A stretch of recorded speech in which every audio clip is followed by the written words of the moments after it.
What's up, y'all? Welcome back to the King Cain Way. It's me, King Cain. I'm just sitting in my car. I'm actually at work.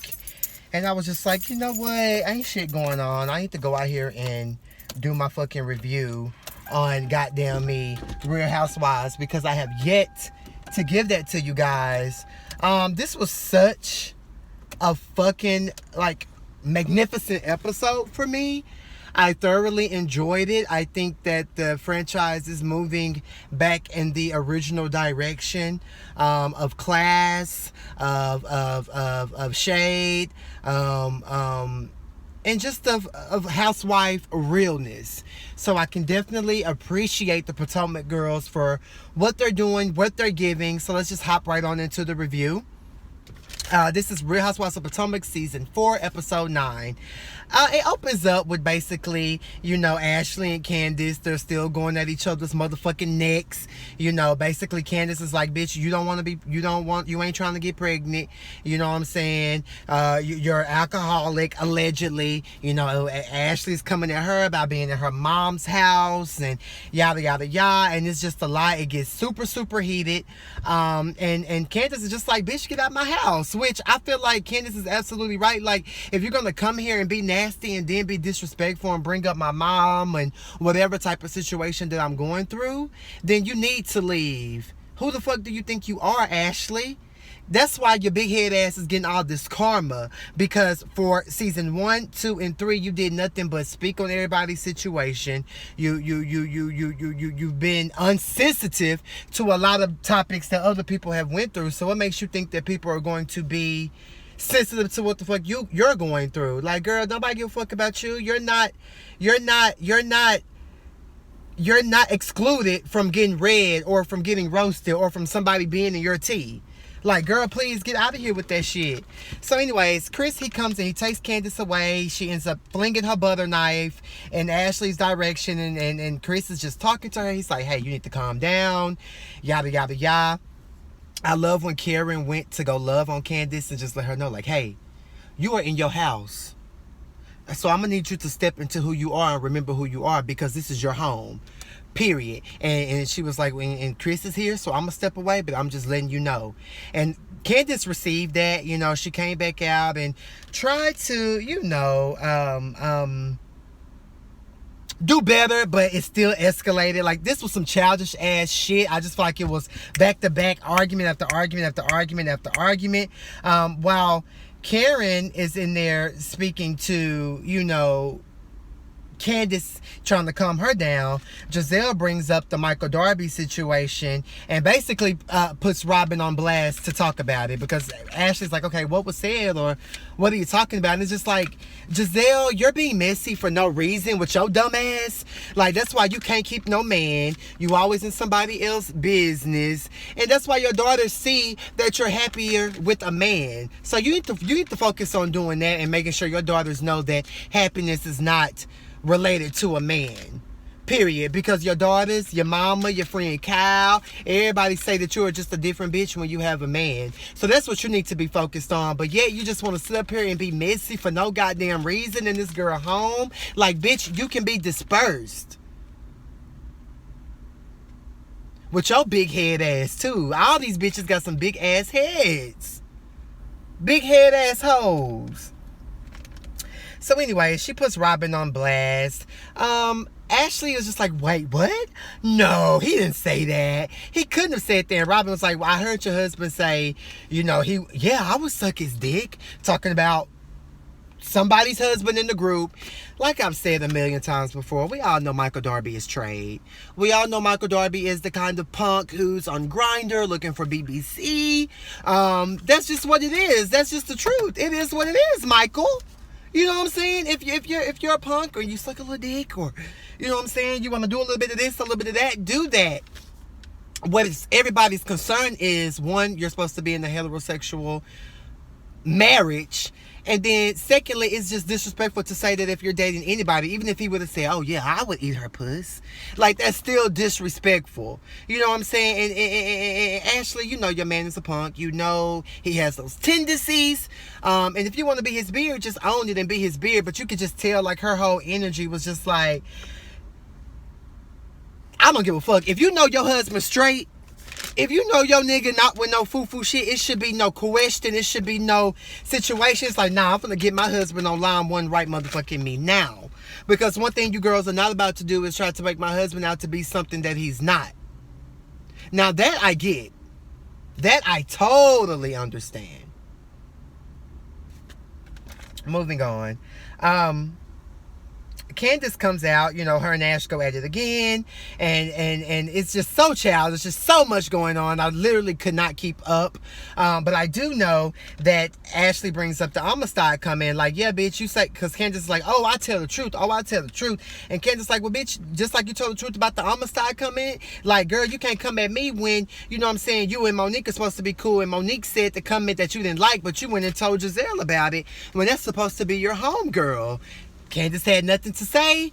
You know, Candace was just very aggressive. She's just wanting to fight. It's just a lot. My whole thing is, Ashley, leave. Bitch, leave. Go home. To Michael Darby.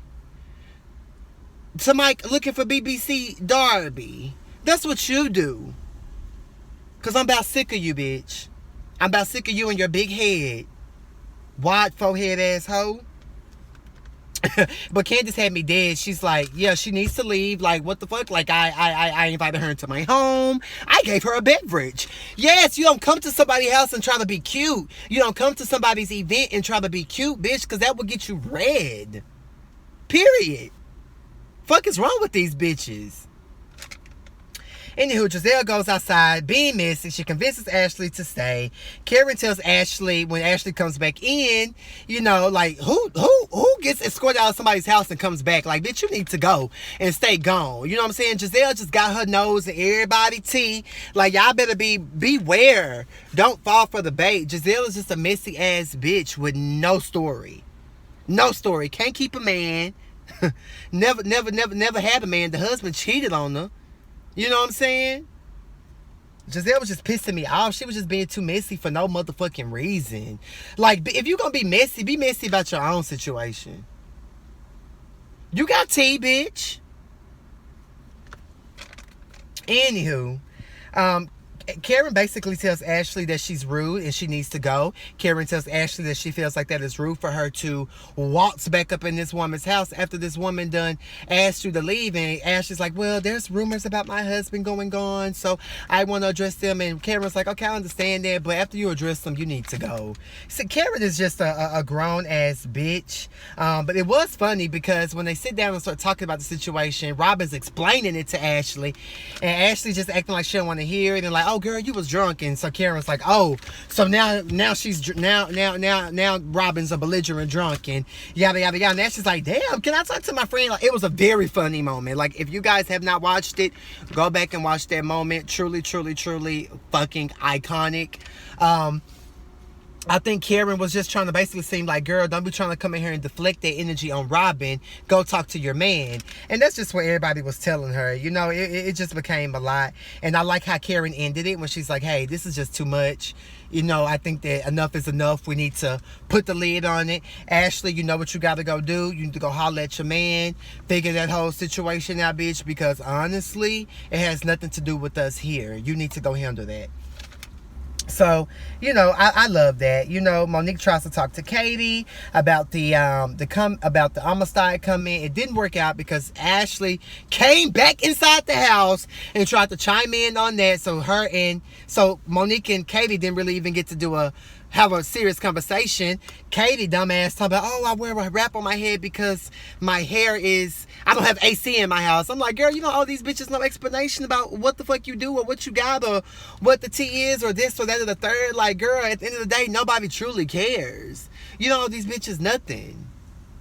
That's some weak shit to me. I did not like that. I did not live for that. I did not stand it. I don't know. That was weird. So then Candace comes back over there and she's like, Ashley, get the fuck out of my motherfucking house, bitch. Fuck wrong with you? That's irritating. Leave. And then as Ashley's leaving, she's making comments like, oh, I know you like to be popped with purses and you don't want to get popped with let me not pop you with my purse. Yada yada yada. Like, just basically doing way too fucking much. It's childish to me at this point. I was definitely over it.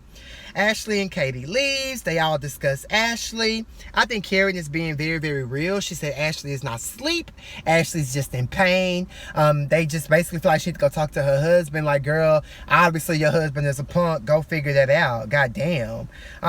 Katie is just like, girl, what, is he gay? Or, I mean, if he wants to suck a dick, I mean, what's wrong with it? Like, I'm confused. Like, what's tea? Like, Katie's just basically like, girl, if the man is a punk, let the man be a punk. And I mean, I couldn't agree more. Like, if he gay, he's gay. Like, don't nobody care at the end of the day. Like, y'all making this a bigger deal than what it needs to be. But if you're married and you acting like you straight and you still out here fucking these hoes, that's the problem I have with you trade ass niggas. Michael Darby is trade. Moving on, Monique and Chris go working out. She tells him about the whole situation about the dinner. The dick sucking come in. He just looked very much disgusted. He was like, shit, I know it ain't me. I know he couldn't have been talking about me. Respect.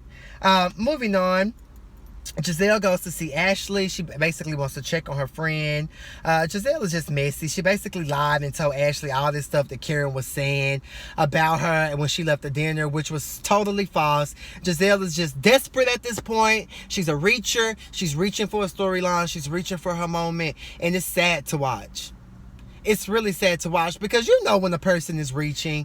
You know when the person is doing too much. When a person is overstepping their boundaries. Like, bitch, it's just becoming way too fucking much. Period. Like, I'm so fucking over Giselle, honestly. Ashley basically confides in Giselle and lets her know that she's upset with Robin. She felt like Robin like ambushed her, and she just did not understand it. Yada yada yada. She's hurt. She's hurt. She's hurt. She tells her that Michael was upset. Girl, but Giselle is the one who brought it up. So how are you mad at Robin and all of these ladies when Giselle is the one who brought it up at the dinner table for Robin to come at you with the bullshit? So I don't understand it. You know, Ashley is just trying to deflect. And bitch, you can't deflect. You need to work through your issues with your husband. Moving on, Big Nose Dorothy and Candace, they go see a therapist. I'm so tired of them talking about the disrespect. I'm tired. I'm really tired. I'm honestly, I'm so sick of it. Like, I don't give a fuck about Candace and her mom's situation anymore. It was good to see, you know, she's been carrying this season with it, but honestly, I'm over it. Cut it with the bullshit. I'm sick of it. I love Dr. Ken. He's reading Dorothy from the gate. He lets her know, look, today, I know you're a therapist, but today I'm the therapist. You're the patient. Sit down with your big nose with your daughter and get these facts I'm finna give you. Dorothy, big nose ass, weird ass, big wig ass bitch, was just being very rude, very disrespectful. She wasn't listening to her daughter. She was just being very, very nasty, very childish. She was interrupting Candace. No accountability. Just ugly on the inside and out. In Aubrey's voice. Just ugly on the inside and out. Period. And when a person is ugly on the inside and out, then the type of people you have to stay away from.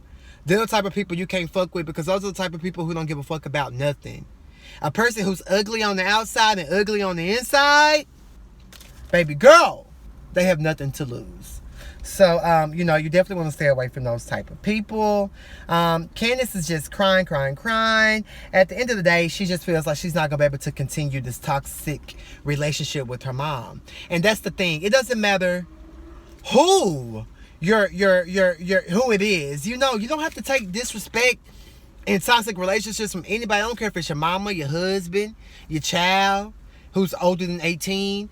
It don't matter. You do not have to stay in these toxic situations and subject yourself to this negative energy. So I definitely agree with Candace when she's like, I'm not gonna be able to fuck with my mama if my mama continues to be on this disrespectful bullshit.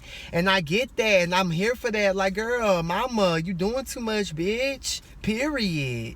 So at the end of the day, I feel like Candace needs to cut her big nose mama off and keep it pushing. The fuck? Next, we see Giselle and Robin. They're headed to the Pride event to see Ashley perform. And I hated the performance. It was very basic, tied and through. I'm not even talking about it. It's so funny, the irony that she wrote this song that she's performing for her husband, but she's performing it at a gay Pride event. And we all know her husband he be on Grindr. In Karen voice, he be on the Grindr. And we all know he loves BBC. The brother, he looks about slow. It's an awkward situation. I'm not here for it. I honestly fucking can't. I was out on the floor when her brother was on the stage. It was very, very basic. It was very, very whitewashed, and it wasn't something that I enjoyed. I hate Robin's ugly purple wig. It was just sitting on her head like a goddamn football helmet. It was definitely not attractive. Candace, do better. I'm sorry. Robin, Sir Robin, with your masculine ass, bitch, do better with your short pixie cut. I would have definitely preferred that over the nasty tied ass purple wig. So basically, you know, Ashley and Robin, they have a conversation at the Pride event. And, you know, Ashley tells Robin she feels like she didn't have her back. And Robin like, girl, what you mean? Like, I'm just telling you the truth. I'm not lying. I didn't even bring it up. Giselle brought it up. So why are you even mad at me? And Ashley's like, well, you should have told me. Yada, yada, yada. And she's like, well, girl, I didn't even want to bring that to you. Like, that's some awkward ass shit. And then I thought I was tripping. I didn't even know that it was a real situation until Candace, you know, brought it up. And I was like, damn, that shit is real. At the end of the day, Ashley just has displaced anger. She needs to go take that up with her husband. You know what I'm saying? Like, you don't owe, like, don't nobody owe you an explanation for what the fuck they heard, bitch. If they heard your husband say he wanted to suck cock, that's what the fuck they heard. So Ashley, you know, she gets up, she storms off, she can't take it, it's way too much for her, and you know, she goes away, and that's the end of the episode. Girl, at the end of the day, don't nobody give a fuck, bitch. Your husband a punk, he a punk, period. So anywho, that's my review over the Real Housewives of Potomac season 4 episode 9. It was a really cute episode. I enjoyed it. It's only going to get better from here, from the trailer. So, you know, I'm just excited. Going to keep reviewing. Can't wait for the reunion. So, you guys, thank you for watching this video. Like, share this video. Subscribe to my channel. Turn your notifications on. Follow me on all of my social medias in the description. Okay? I fucks with you guys. Peace.